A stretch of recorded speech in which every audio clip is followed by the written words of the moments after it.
ஆத்மா எடுத்துண்ட சரீரத்துக்கு தகுந்தாப்புல கோபத்தாபப்படும். ஆனா பெருமானுக்கோ என்றைக்குமே மாறுதல் கிடையாது. அதைத்தான் இங்கே பத்யஸ்ய சத்தியம் ரிச சத்திய நேத்திரம் சத்தியாத்மகம் துவாம் சரணம் பிரபன்னாக, அந்த எம்பெருமானே உன் திருவடிகளிலே சரணாகதி பண்ணுகிறோம், நீ வந்து ரட்சித்து கொடுக்க வேண்டும். ஏகாயனோசௌ த்விபலஸ்திரிமூல சதூரசா பஞ்சவித ஷடாத்மா சப்தத்வ அஷ்டவிடபோ நவாக்ஷா தசச்சதி த்விகக ஆதிவிருக்ஷா. ஒரு பெரிய மரத்தை பற்றி இங்கே தேவர்கள்லாம் வர்ணிக்கிறா. இந்த பிரபஞ்சம்ங்கிறதே மூல மரம், பழங்காலத்து மரம். அந்த மரத்தில் என்னென்ன இருக்கான்?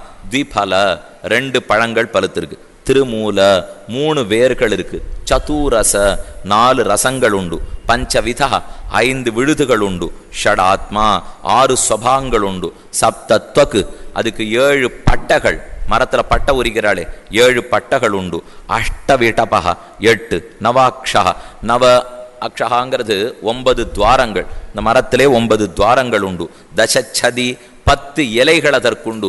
இப்படிப்பட்ட ஒரு உயர்ந்த மரம், அதில் 2 பறவை உட்காண்டிருக்கு, பழத்தை சாப்பிட்டு இருக்குன்னார். தேவலைய மரம் நன்னா இருக்கும் போல் இருக்கே, பழமும் நன்னா இருக்கு, நமக்கு அந்த மரத்தோட பழம் கிடைக்காதான்னு தோணும். துவாசுபர்ணா சயுஜா சகாயா சமானம் விருட்சம் பரிஷஸ்வஜாதே அனஷ்டன்யா அபிச்சாகசீத்தின்னு அழகான ஒரு உபனிஷத் வாக்கியம். ஒரு மரம் இருந்து தான், அதில் 2 பறவை உட்காந்துது, மரத்தில் பழம் பழுத்துது. ஒரு பறவை பழத்தை சாப்பிட்டுட்டே இருக்கு, மோசமாக போயிட்டே இருக்கு. ஒரு பறவை பழம் பக்கமே போல பளபளான்னு இருக்குன்னு சாஸ்திரம். இது என்ன தேவையில்லையே, சாப்பிடாத இருக்கிறவா நன்னா இருக்கா, சாப்பிட்றவா குறைஞ்சி போயிட்டான்னா உலக இயல்புக்கு நேர்மாறா இருக்குன்னு தோணும் இல்லையோ? உண்மை. அந்த மரம் தான் இந்த சரீரம். இந்த சரீரத்தில் 2 பறவைகள் உட்காண்டிருக்கு, ஒன்று ஜீவாத்மா, ஒன்று பரமாத்மா. இந்த மரத்தை வச்சுன்னு நிறைய பாப புண்ணியங்களை சம்பாதிக்கிறானோ இல்லையோ, அதுதான் மரம் பழுத்த பழம். அந்த பாபம் புண்ணியங்கிற கர்மாவை பரமாத்மாங்கிற பறவை தொடவே தொடாது, அதனால தான் எப்பவும் பளபளான்னு இருக்கு. பாப புண்ணிய கர்மாவை அனுபவிச்சே இந்த ஜீவாத்மா ஒளி குறைஞ்சிட்டே போகிறது இல்லையோ, அதனால பழத்தை சாப்பிடாத பரமாத்மா பளபளான்னு இருக்கான், பழத்தை உண்கிற ஜீவாத்மா ஒளி மங்கிக் கொண்டே போகிறான். இதை நேர சொல்லாது சாஸ்திரம். துவாசுபர்ணா சயுஜாசகாயா சமானம் விருட்சம் பரிஷஸ்வஜாத்தேன்னு மறைச்சு சொல்லிடும்.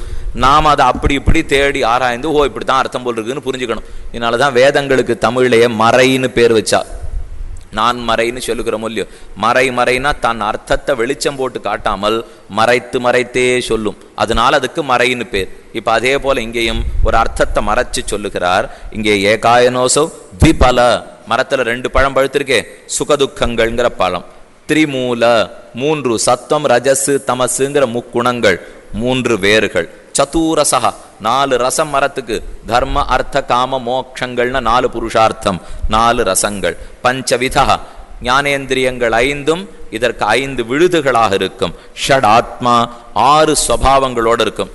பிராணனுக்கு உண்டானது பசி தாகம், சரீரத்துக்கு ஜரா மரணம், மனசுக்கு சோகம் மோகம். இந்த 6 தான் அதுக்கு இருக்கிற 6 ஸ்வபாவங்களாக சொன்னார்.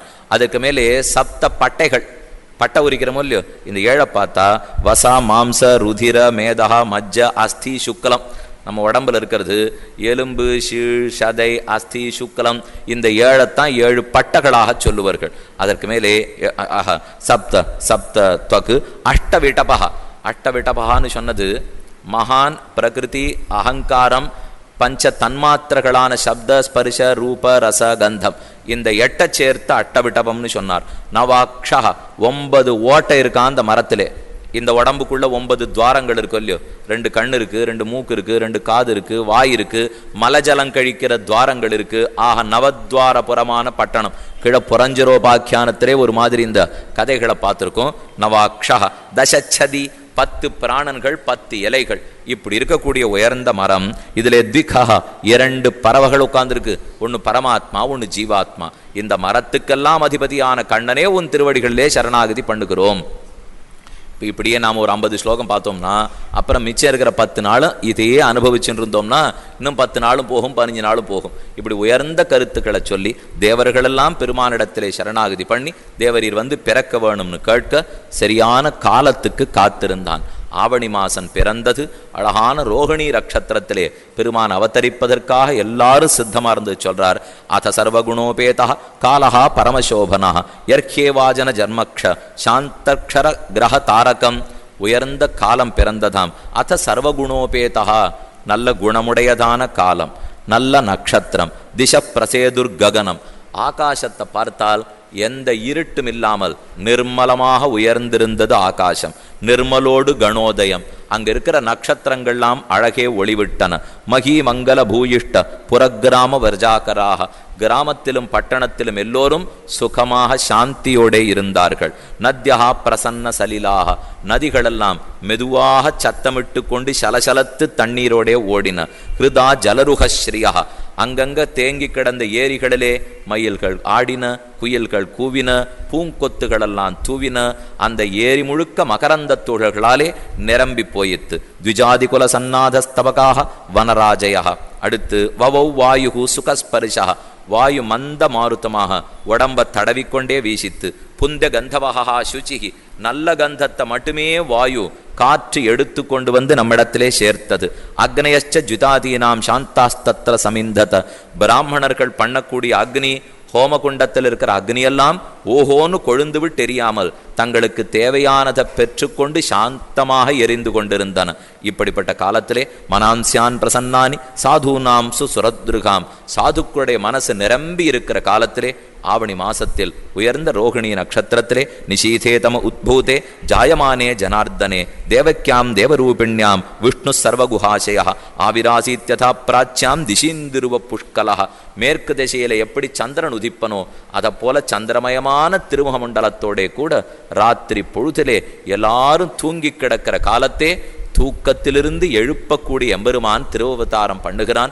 உயர்ந்த கிருஷ்ணாவதாரத்தை தெரிவித்தார். தமத்புதம் பாலகம் அம்புஜேக்ஷணம் சதுர்புஜம் சங்ககதார்யுதாயுதம் ஸ்ரீவத்சலக்ஷ்மம் கலசோபி கௌஸ்துபம் பீதாம்பரம் சாந்திரபயோத சௌபகம் மகார்க வைதூர்ய கிரீட குண்டலத்விஷா பரிஷ்வக்த சஹஸ்ர குந்தலம் உத்தாம காஞ்சங்கத கங்கணாதிபிகி விரோச்சமானம் வசுதேவ ஐக்ஷத. வசுதேவரும் தேவகியை நின்று குழந்தை பறக்கிறத பார்க்கறா, ஆனந்தமா தரிசித்தார்கள். இந்த குழந்தை பிறக்கிறச்சே 4 தோள்களோடே சங்கன் சக்கரம் ஷார்ங்கம் கதை அசி முதலான ஆயுதங்களை தரித்து கொண்டு உயர்ந்த காஞ்சங்கண நூபுராதிபிகி, தலையிலேருந்து கால் வலிக்க நகநட்டு ஆபரணம்தான், அத்தனை திருவாபரணங்களையும் தரித்து கொண்டு சிரித்த புனிசிரிப்போட கூடின முகத்தோடே பிறந்தான். தம் அத்புதம் பாலகம் அம்புஜேக்ஷணம், தாமரை கண்ணனை இருவரும் கண்டார்கள். வசுதேவ ஐக்ஷத, வசுதேவர் பார்த்தார் நீங்க சொன்னார். வேதாந்த தேசிகன் யாதவாபியுதயம்னு ஒரு அற்புத பிரபந்தம் சாதித்தார். அதில் கேட்டுண்டார், அவனோ இருட்டு, ராத்திரி வேளை, காராகிரகம் சிறைச்சாலை, இருட்டு உள்ளு, இதுக்குள்ள அந்த இருட்டு கண்ணனை எப்படி சேவிச்சார்கள்னார். விளக்கே கிடையாது சொல்லியோ. அப்போ எப்படி குழந்தையான வெளுப்பாக இருந்திருந்ததுன்னா இருட்டுக்குள்ள வெளுப்புக்கு வித்தியாசமானு தெரியும். அவனே கருப்பு, வெளியில் இருக்கிறதும் கருப்பு, பகல் வேளையில் பிறந்திருந்தாலும் கருப்பு பிள்ளையை அடையாளம் கண்டுக்கலாம். ரெண்டுமே இல்லை. இந்த பிள்ளை எப்படி பார்த்தாள்னா கண்ணன் கீழே பூமண்டலத்தில் வந்து தொட்ட உடனே ரொம்ப ஆனந்தப்பட்டானான். அவன் மனசில் ரொம்ப நாளாக ஒரு குறை, எல்லாரும் அப்பா அம்மா இருக்கா, எல்லாரும் விழுந்து விழுந்து சேவிக்கிறா, எனக்கு மட்டும் தாய் தந்தையர்களே இல்லையே. இது நிஜத்தில் குறை இல்லை, இது நிறைய பெருமானுக்கு தனக்கு ஒரு காரணம் கிடையாதுங்கிறது. இருந்தாலும் குறையாட்டம் கவிஞர் உருவகப்படுத்துகிறார். ரொம்ப நாளாக பெருமான் குறைப்பட்டுண்டான். இப்போ கீழே வந்து அப்பா அம்மா இருக்கான்னு பார்த்தானோ இல்லையோ, பார்த்த உடனே குழந்தைக்கு ரொம்ப சிரிப்பு. எம்பெருமானுடைய சிரிப்பு பல்வரிச தோத்தித்தான். தந்த பங்கி காந்தி த்விஜச்சந்திர சந்திரிகான்னு சொன்னார். த்விஜன்னு பல்லுக்கு பேர், பிராமணனுக்கும் த்விஜன்னு பேர், பல்லுக்கும் த்விஜன்னு பேர். 2 தரம் முளைக்கிறது 2 தரம் பிறக்கிறதா இருந்தால் த்விஜன்னு பேர் வைப்பா. பல்லு முதல்ல ஒரு தரம் முளைக்கிறதா, அப்புறம் ஒரு கொஞ்சம் வயசான உடனே விழுந்துட்டு திரும்ப ஒரு தரம் முளைக்கிறது இல்லையோ, அதனால பல்லுக்கு த்விஜன்னு பேர். பிராமணன் முதல்ல ஒரு தரம் பிறக்கிறாரா, அப்புறம் உபநயனமாகி குருகுல வாசத்தும் போது ஞான ஜன்மா பெறுகிறாரோ இல்லையோ. முதல்ல பெற்றது சரீர ஜன்மா, 2வது பெறுவது ஞான ஜன்மா. அதனால பிராமணனுக்கும் த்விஜன்னு பேர், பல்லுக்கும் த்விஜன்னு பேர். இந்த பாஷைக்கு இது புரியவே புரியாது. சம்ஸ்கிருத பாஷையில யாரவனா எத்தாலவனா சொல்லிடும். பிரம்மா 4 கடவுளுக்கும் அஜன்னு பேர், ஆட்டுக்கும் அஜன்னு பேர். இங்கே நம்ம பக்கத்தில் ஓடிட்டு இருக்க ஆடு, இதுக்கும் அஜஹாதான். பிரம்மா இருக்காரே அவருக்கும் அஜஹாதான். சொல்லுக்கு இருக்கிற பொருளை கொண்டு தான் சொல்லே தவிர அந்த பாஷை ஆளை பார்த்தெல்லாம் பேசவே பேதாது. அதனுடைய தாத்து என்னவோ அதை கொண்டு மேற்கொண்டு சப்தங்கள் பிறக்கும். ஆக கண்ணனம் பெருமான் தானும் இங்கே இரவு பொழுதிலே பிறந்தான். பிறந்த உடனே ஆனந்தம். இந்த 32 பல்லு உள்ள இருக்கும் இல்லையோ, ஒன்னொன்னு அப்படியே ஒரு சந்திரனை வச்சு வரிசா கட்டி போட்டாப்பில் இருந்துதான். அந்த பல்வரிச வாயை திறந்து சிரிச்சான். அந்த வெளிச்சத்துல வசுதேவரும் தேவகியும் பார்த்துட்டாளாம். வேற ஒன்றும் விளக்கெல்லாம் ஏத்தலைன்னா இருளன்ன மாமேனி கருப்பு பிள்ளைதான். அது சிரிச்சது சந்தோஷத்திலே, சிரிச்ச சிரிப்பில் இருவரும் பார்த்தார்கள். தமத்புதம் பாலகம் அம்புஜேக்ஷணம் வசுதேவ ஐக்ஷத. மேலே பெருமானை பார்த்து ரெண்டு பேரும் ஸ்தோத்திரம் பண்ண ஆரம்பித்தா, நீ யார் தெரியலையே, இந்த தெய்தீப்யமான திருமேனியோடே பிறந்தாய் ஆர்னு கேட்டார்கள்.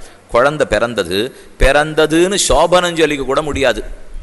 நம்ம வீட்டில் குழந்தை பிறந்ததுன்னா உடனே கல்கண்டு கொடுக்கு ஊர் முழுக்க கொண்டு போய் சொல்லிட்டு ஒரு மொழியோ.